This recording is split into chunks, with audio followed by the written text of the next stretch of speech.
நிறையா முட்டைக்கோஸ், கொஞ்சமாக சேமியா போட்டு ஒரு உப்புமா, அதோடு சேர்த்து சாப்பிட்ற மாதிரி வேர்க்கடலை சட்னி.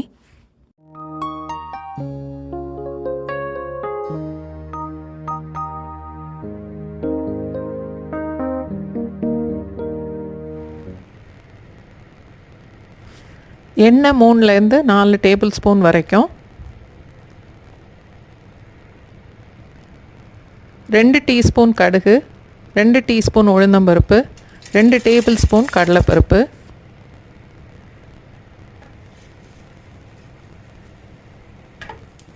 கடுகு பருப்பெல்லாம் பொரிஞ்சதுக்கப்புறம் நீளமாக வெட்டின வெங்காயம் 1 கப்பு, 10லேருந்து 12 மிளகாய் லேசாக கீறினது, பொடிசாக வெட்டின இஞ்சி 2 டேபிள் ஸ்பூன், நல்லா நிறையா கருவேப்பிலை. வெங்காயத்தை ஒரு தடவை கிளறிட்டு 7லேருந்து 8 கப்பு வரைக்கும் முட்டைக்கோஸ் சேர்க்குறேன். நான் இன்றைக்கி 3 கப் சேமியா போட போகிறேன். அதுக்கு 2.5 பங்கு முட்டைக்கோஸ் சேர்க்குறேன்.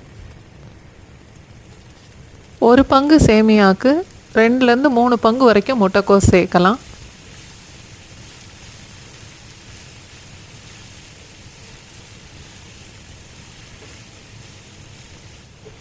மீடியம் ஃப்ளேமில் அடுப்பை வச்சுட்டு முட்டைக்கோஸை ஒரு நிமிஷம் வரைக்கும் வதக்கினா போதும். முட்டைக்கோஸ் பாதி அளவு தான் வேகணும். அதோட எம்டிஆர் ரோஸ்டட் சேமியா 3 கப் அளவுக்கு நான் சேர்க்குறேன். ரோஸ்டட் சேமியாங்கிறதுனால 1 நிமிஷத்துலேருந்து 1.5 நிமிஷம் வரைக்கும் வதக்கினா போதும். சாதாரண சேமியானா இன்னும் 1 நிமிஷம் கூட வதக்கணும்.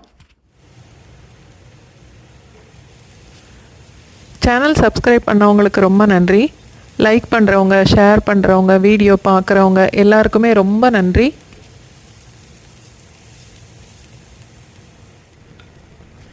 தேவையான அளவுக்கு உப்பு,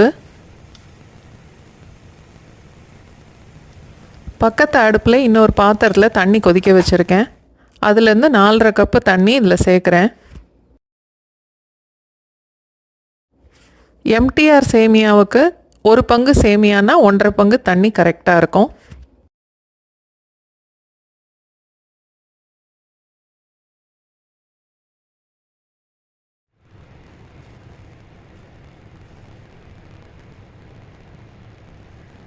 நல்லா கலந்துட்டு மூடி வச்சிடணும். அடுப்பு லோ ஃப்ளேமை விட கொஞ்சம் கூட வச்சுக்கலாம். என்னோடய சமையல் பிடிச்சிருந்தா வீடியோ லைக் பண்ணுங்கள், ஷேர் பண்ணுங்கள். உங்களுக்கு என்ன தோணுதோ அதை கமெண்ட் பண்ணுங்கள்.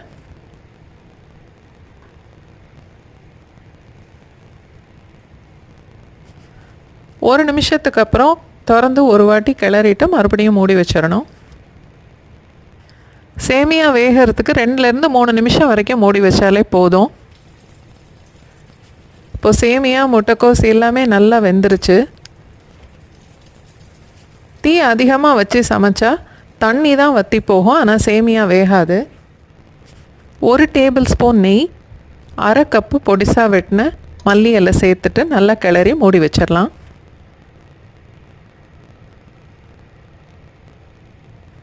சேனல் சப்ஸ்கிரைப் பண்ணிவிட்டு பக்கத்தில் உள்ள பெல் ஐக்கான் ப்ரெஸ் பண்ணிங்கன்னா நான் புது வீடியோ போடும்போது உங்களுக்கு நோட்டிஃபிகேஷன் வரும்.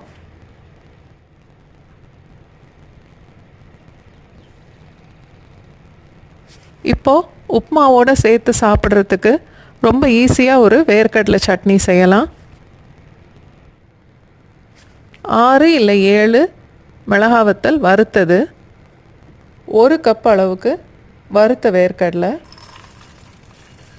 ஒரு சின்ன துண்டு புளி, 2 இல்லை 3 பல்லு பூண்டு, தேவையான அளவுக்கு உப்பு எல்லாம் சேர்த்து தண்ணியும் ஊற்றி மிக்சியில் நல்லா நைஸாக அரைச்சி எடுத்துக்கணும். வேர்க்கடலை சட்னி கொஞ்சம் தண்ணியாக இருந்தால் தான் நல்லாயிருக்கும். அதனால் 1 கப் அளவுக்கு தண்ணி சேர்த்துடலாம். 2 ஸ்பூன் எண்ணெய் ஊற்றி 2 மிளகாய் வத்தல், கொஞ்சம் கடுகு, உளுந்தம்பருப்பு, பெருங்காயம், கருவேப்பிலை எல்லாம் தாளித்து சட்னியோடு சேர்த்து கலந்துடலாம்.